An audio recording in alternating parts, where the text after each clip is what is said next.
chinesische Staatsrat und Außenminister Wang Yi hat die USA dazu aufgerufen, mit China zusammenzuarbeiten, um einen Weg der friedlichen Koexistenz zwischen den beiden großen Ländern zu finden. Dies sagte Wang am Montag bei der Eröffnungsfeier eines Symposiums über die internationale Lage und Chinas Diplomatie im Jahr 2021. Wang sagte, die Rückschläge und Konfrontationen des vergangenen Jahres hätten einmal mehr gezeigt, dass die Hauptursache für die ernsten Schwierigkeiten und vielfältigen Herausforderungen in den Beziehungen zwischen China und den USA in der strategischen Fehleinschätzung der USA in Bezug auf China und die bilateralen Beziehungen liege.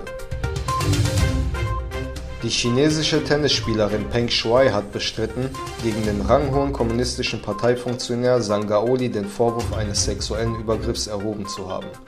Ich habe nie etwas gesagt oder geschrieben, worin ich jemanden beschuldigt habe, mich sexuell belästigt zu haben, sagte Peng in einem Videointerview. Russland habe keine substanziellen Antworten auf seinen Vorschlag zu Sicherheitsgarantien erhalten, sagte Kreml-Sprecher Peskov am Montag. Es ist kein Geheimnis, dass der Einsatz verschiedener NATO-Waffen in der Nähe unserer Grenzen, die eine Gefahr für uns darstellen können, entsprechende Maßnahmen zum Ausgleich der Situation erfordert. Hier sind verschiedene Optionen möglich, betonte er. Nach Frankreich hat nun auch Deutschland wegen der Omikron-Variante ein Einreiseverbot für England beschlossen. Dem Beschluss zufolge sollen nur deutsche Staatsbürger und in Deutschland Ansässige das Land betreten dürfen. Weiterhin besteht eine Test- und Quarantänepflicht. Der ehemalige Präsident der USA Trump sagte, obwohl Xi Jinping mit Covid-19 die Welt vernichtet hat, pflege er eine gute Beziehung zu ihm. In einem Interview sagte Trump, dass seine Beziehung zu Xi Jinping nach dem Ausbruch des China-Virus besser geworden sei.